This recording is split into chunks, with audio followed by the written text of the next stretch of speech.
नमस्कार, एक्सेसमेन jobs and welfare में आप लोगों को स्वागत है। एक्सेसमेन के लिए एक नई वैकेंसी आई है जो कि एसएससी की तरफ से आई है, जिसमें कि एक्सेसमेन यदि 10th पास भी हैं तो वो भी इसके लिए अप्लाई कर सकते हैं। पूरी बात को जानेंगे दोस्तों, वीडियो में इस आगे बढ़े वीडियो उससे के पहले माध्यम आप से। लोगों से निवेदन है कि जिन्होंने भी चैनल को सब्सक्राइब नहीं किया है वो सब्सक्राइब बटन को दबा दें और साथ में बेल आइकन को प्रेस कर दें और उसके बाद ऑल का नोटिफिकेशन दबा दें, जिससे कि मैं जो भी वीडियो अपलोड करूं आपको उसकी जानकारी मिले और आप सरकार टाइम की पे तरफ से एसएससी यानी स्टाफ सिलेक्शन कमीशन कर्मचारी चयन आयोग की तरफ से स्टेनोग्राफर C&D पोस्ट के लिए वैकेंसी आई हुई है, जिसके लिए ऑनलाइन एप्लीकेशन बनना शुरू हो गया है 10 अक्टूबर 2020 से और लास्ट डेट रखी गई है 4 नवंबर 2020 तक आप लोगों को फिलअप करना होगा।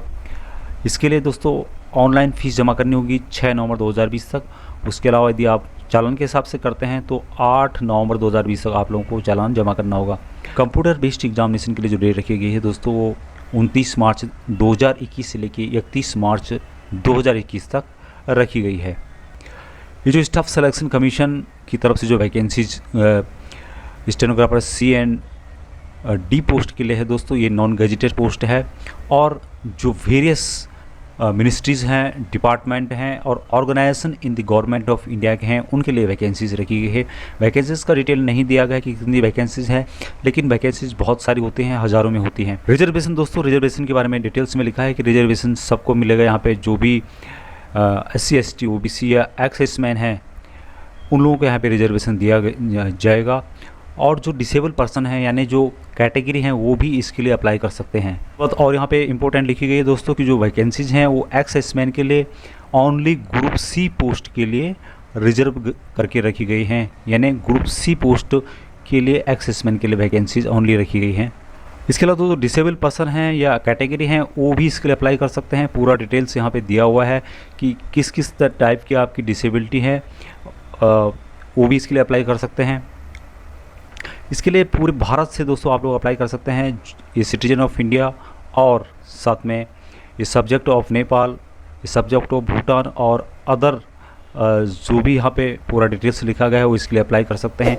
जहाँ तक एज लिमिट की बात है, इसके लिए 18 से 30 साल स्टेनोग्राफर C पोस्ट के लिए रखी गई है और स्टेनोग्राफर D पोस्ट के लिए 18 से 27 साल रखी गई है। एज रिलैक्सेशन जो भी गवर्नमेंट के रूल है दोस्तों उसके हिसाब से मिलेगा आप लोगों को। और एक्स-सर्विसमैन के लिए जो भी छूट होती है 3 साल की वो यहाँ पे मिलेगी और साथ में जो एक्स-सर्विसमैन के लिए जिस हिसाब से एज निकालते हैं उसके हिसाब से आप लोगों को छूट दी जाएगी गवर्नमेंट के रूल के हिसाब से।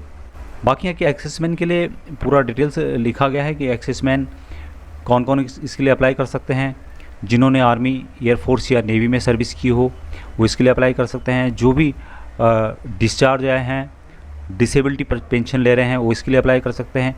जो कैटेगरी हैं वो इसके लिए अप्लाई कर सकते हैं। मेडिकल ग्राउंड पे जो मेडिकल पेंशन ले रहे हैं वो इसके लिए अप्लाई कर सकते हैं। उसके अलावा person who were on deputation in army postal service for more than 6 month period to the 14 April 1987 वो इसके लिए अप्लाई कर सकते हैं। Gallantry award winner of the armed forces including personnel of territorial army वो इसके लिए अप्लाई कर सकते हैं दोस्तों। उसके अलावा एक्स रिक्रूट्स बोर्ड आउट और relieved on medical ground and granted medical disability pension वो इसके लिए अप्लाई कर सकते हैं। जो भी मैट्रिक एक्स-सर्विसमैन हैं वो भी इसके लिए अप्लाई कर सकते हैं। जिसके पास Indian Army special education certificate है उसके बेस पे वो लोग भी अप्लाई कर सकते हैं, यानी जो 10th पास भी एक्स-सर्विसमैन है, भूतपूर्व सैनिक हैं, वो भी इसके लिए अप्लाई कर सकते हैं। एजुकेशन क्वालिफिकेशन दोस्तों यहाँ पे सिंपली 12th पास रखा गया है। जिन्होंने भी 12th पास किया है वो इसके लिए अप्लाई कर सकते हैं। और मैंने पहले बताया था कि जो भी एक्स-सर्विसमैन है जो 10th पास हैं, जिनके पास आर्मी ग्रेजुएशन सर्टिफिकेट है वो भी इसके लिए अप्लाई कर सकते हैं। किस तरह से आपको अप्लाई करना है उसके बारे में पूरा डिटेल से दोस्तों बताया गया है। जो वेबसाइट है वो है ssc.nic.in पे जाके आप लोगों को उसकी इंस्ट्रक्शंस को फॉलो करना होगा और लास्ट डेट जो रखी गई है 4 नवंबर 2020 तक आप लोगों को अपना फॉर्म को फिलअप करना होगा। जहाँ तक दोस्तों एप्लीकेशन फ़ीस की बात है तो एक्स-सर्विसमैन के लिए यहाँ पे कोई भी फीस नहीं रखी गई है। ये सब eligible for reservation are exempted from payment of fees, यानी उनको एग्जाम्प्टेड किया गया है फीस से, और लोगों के लिए यहाँ पे 100 रुपये रखा गया है। सेंटर्स एग्जामिनेशन के लिए दोस्तों कौन कौन से पढ़ेंगे उसका पूरा डिटेल्स यहाँ पे दिया गया है कि जो सेंटर्स हो गया आपके एग्ज़ाम के उसको रीजन के हिसाब से बांटा गया है। जिस तरह के आप लोग देख पा रहे होंगे सेंट्रल रीजन जो है जिसमें कि बिहार एंड उत्तर प्रदेश आते हैं, उनके लिए कहाँ कहाँ आपका सेंटर पड़ेगा जब आप फॉर्म भरते हैं, तो वहाँ पे आप लोगों को उसके हिसाब से अपना सेंटर चूज़ करना होगा। दूसरी बात यहाँ पे बात करें दोस्तों, आगे यहाँ पे कर्नाटका एंड केरला के लिए कहाँ कहाँ आपके सेंटर्स पड़ेंगे और कौन सी वेबसाइट आपकी रहेगी उसके बारे में यहाँ पे बताया गया है। मध्य प्रदेश जो रीजन है जिसमें मध्य प्रदेश और छत्तीसगढ़ आते हैं, उसमें कहाँ कहाँ आपके सेंटर्स पड़ेंगे और कौन सी वेबसाइट रहेगी जिस पे आपको अप्लाई करना है उसके बारे में यहाँ पे बताया गया है।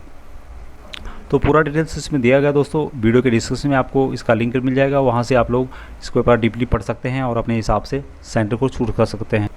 स्कीम ऑफ एग्जामिनेशन के बारे में दोस्तों डिटेल्स में लिखा है कि कंप्यूटर बेस्ड एग्जामिनेशन टेस्ट होगा और जिसमें मैथ्स नहीं है, पहले बता देता हूँ कि जिसमें मैथ्स नहीं है, जनरल इंटेलिजेंस एंड रीजनिंग होगा। 50 नंबर का 50 क्वेश्चन होंगे, 2 घंटे 40 मिनट आपको मिलेंगे यहाँ पे।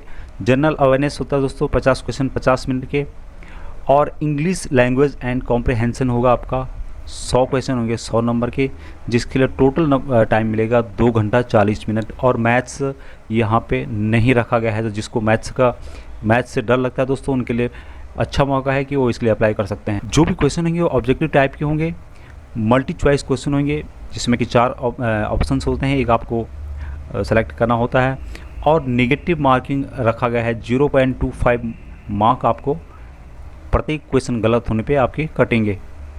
जिस तरह का बैंक में एग्जामिनेशन होता है सेम उसी तरह से होगा। जो डेट होगा दोस्तों एग्जामिनेशन का वो आपको एसएससी की वेबसाइट पे जाके बार बार देखना होगा, हो सकता है उसके शेड्यूल में चेंजमेंट कर दें वो लोग, तो आपको एसएससी की वेबसाइट पे विजिट करना होगा। सिलेबस क्या क्या रहेगा दोस्तों उसके बारे में पूरा बताया गया यहाँ पे कि जो कंप्यूटर बेस्ड मॉडल एग्जामिनेशन होगा उसमें जनरल इंटेलिजेंस में क्या क्या आएगा पूरा डिटेल्स यहाँ पे लिखा गया है कि किस किस सब्जेक्ट से आपके जनरल इंटेलिजेंस एंड रीजनिंग को दिया जाएगा। जनरल अवेयरनेस आपका कहाँ कहाँ से आएगा उसके बारे में डिटेल्स में यहाँ पे दिया गया है। इंग्लिश लैंग्वेज एंड कॉम्प्रिहेंशन उसके बारे में पूरा दिया गया दोस्तों कि ग्रामर से आएगा, आपका सेंटेंस स्ट्रक्चर आएगा या जो अदर जो भी है उसके बारे में लिखा गया है। उसके बाद दोस्तों यदि आप जो कंप्यूटर बेस्ड एग्जामिनेशन यानी जो सीबीटी होता है उसको आप यदि पास कर देते हैं तो उसके बाद हिंदी या इंग्लिश में आपका एक स्किल टेस्ट होगा जिसका पूरा डिटेल्स यहाँ पे दिया गया है कि इंग्लिश और हिंदी के लिए आपको कितना टाइम मिलेगा और कितनी आपकी टाइपिंग स्पीड होनी चाहिए। तो दोस्तों सबसे पहली बात है कि इसका यदि आप एग्ज़ाम पास कर देते हैं तो उसके बाद आपको 3-4 महीने का टाइम मिलता है। उस टाइम ड्यूरेशन में आप लोग अपनी स्पीड को बढ़ा सकते हैं, टाइपिंग सीख सकते हैं। और सबसे ख़ास बात इस एग्ज़ाम की यह है कि इसमें कोई भी स्टेनोग्राफ़र का सर्टिफिकेट आपको मांगा नहीं गया है, यानी आपकी सिर्फ स्पीड आपकी ठीक होनी चाहिए, उसी बेस पे आपका सिलेक्शन होगा। यहाँ पे कोई स्टेनोग्राफ़र से रिलेटेड कोई सर्टिफिकेट नहीं मांगा गया है कि आपका स्टेनोग्राफ़र का सर्टिफिकेट होना चाहिए, सिर्फ स्पीड होनी चाहिए आपकी ठीक ठाक, जो मैंने पहले बताया था। और इसके लिए यदि आप एग्ज़ाम पास कर देते हैं तो उसके ड्यूरेशन में जो आपको टाइम मिलता है उस ड्यूरेशन में आप लोग अपनी स्पीड को इम्प्रूव कर सकते हैं। मोड ऑफ सिलेक्शन के बारे में लिखा गया दोस्तों कि मिनिमम क्वालिफाइंग मार्क्स जो कंप्यूटर बेस्ड एग्जामिनेशन होगा आपका फर्स्ट उसमें कितने चाहिए। एक्सेसमेंट के लिए दोस्तों 20% मार्क आपके कम से कम होने चाहिए, यानी 100 नंबर का यदि पेपर है तो 20 नंबर आपके क्वालिफाई होने के लिए ज़रूरी रखे गए हैं। बाकी यहाँ पे इम्पोर्टेंट इंस्ट्रक्शंस दिए गए हैं, काफ़ी सारे हैं, बहुत सारे 61 पेज का ये पूरा नोटिफिकेशन है। पढ़ने में दोस्तों काफ़ी टाइम लग जाएगा और पूरा आप लोग पढ़ सकते हैं, इसको अप्लाई कर सकते हैं। इसके लिए वीडियो के डिस्क्रिप्शन में आपको वीडियो का लिंक और नोटिफिकेशन का लिंक दोनों मिल जाएंगे। उस नोटिफिकेशन के क्लिक करके दोस्तों आप लोग मोबाइल से भी अप्लाई कर सकते हैं या फिर साइबर कैफ़े में जाके फॉर्म को भर सकते हैं। तो दोस्तों वैकेंसी एसएससी की तरफ से है। इसमें जो CBT 1 होता है कंप्यूटर बेस्ड एग्जामिनेशन होता है, उसके बाद काफ़ी टाइम मिलता है। उन 3-4 महीनों में आप लोग अपनी स्पीड को इम्प्रूव कर सकते हैं और सिलेक्ट हो सकते हैं।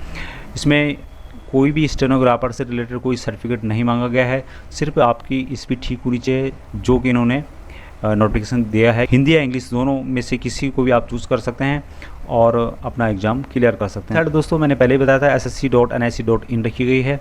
और आज के लिए दोस्तों इतना ही। यदि आप चैनल में पहली बार विजिट कर रहे हैं तो चैनल को जरूर सब्सक्राइब कीजिएगा, अच्छा लगे तो लाइक और शेयर कीजिएगा। जय हिंद दोस्तों, जय भारत।